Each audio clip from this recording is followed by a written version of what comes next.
Bonjour, les stratèges et les autres. De Gaulle, en 1944, devait-il négocier avec Roosevelt? La situation est la suivante. Les Alliés vont débarquer en France et vont libérer la France. De Gaulle se considère comme le chef de l'État français, depuis, c'est ce qu'il a proclamé d'ailleurs le 18 juin 1940, et qui a pris forme à Alger à partir de 1943.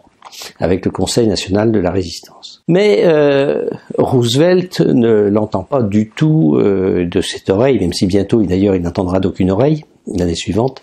Pourquoi? Parce que l'idée que De Gaulle soit un dictateur autoproclamé, le hérisse, Roosevelt il veut qu'il y ait des élections qui détermine qui gouvernera la France, et le plan de Roosevelt, c'est que les troupes qui vont débarquer vont prendre autorité politique sur les préfets, et bien sûr, ensuite, on organisera des élections pour savoir qui dirige la France. Plan qui ne plaît pas du tout, évidemment, à De Gaulle.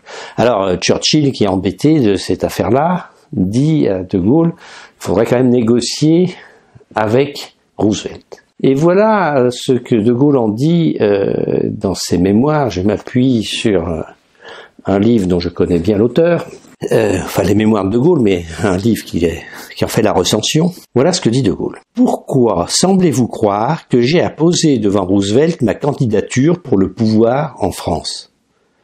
Le gouvernement français existe. Je n'ai rien à demander dans ce domaine aux États-Unis d'Amérique, non plus qu'à la Grande-Bretagne. Je viens d'apprendre, par exemple, qu'en dépit de nos avertissements, les troupes et les services qui s'apprêtent à débarquer sont munis d'une monnaie soi-disant française, fabriquée par l'étranger, que le gouvernement de la République ne reconnaît absolument pas, et qui, d'après les ordres du commandement interallié, aura cours forcé en territoire français. Comment voulez-vous que nous traitions sur ces bases? Et De Gaulle ajoute qu'il n'a aucun doute sur le fait que les préfets se mettront au service du gouvernement qu'ils représentent et non pas des troupes américaines, ce qui va d'ailleurs exister. Donc il n'a pas du tout à négocier cela avec Roosevelt. C'est très intéressant parce que dans ce bras de fer du faible au fort, c'est le faible qui va l'emporter. C'est-à-dire que effectivement De Gaulle va bien s'installer au pouvoir comme il l'a prévu, et effectivement au bout de quelques mois, Roosevelt admettra bien que c'est De Gaulle le gouvernement de la France. C'est très intéressant la position de De Gaulle parce que, au lieu de négocier avec le fort, avec cet allié tout puissant, il se pose d'abord la question: est-ce que je dois négocier? Est-ce que je dois négocier cela? Et est-ce que je dois négocier avec cette personne? Est-ce que je dois négocier le fait d'être le dirigeant de la France? Ben non, je n'ai pas à le négocier puisque je le suis déjà.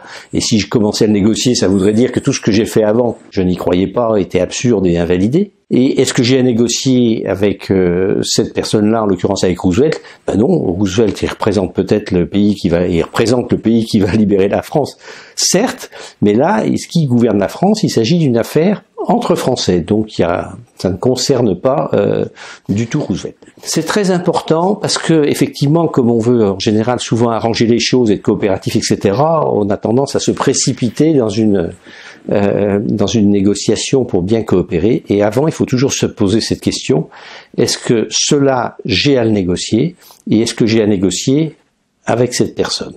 De Gaulle, qui savait voir les enjeux stratégiques des situations, lui, ne s'y est pas trompé.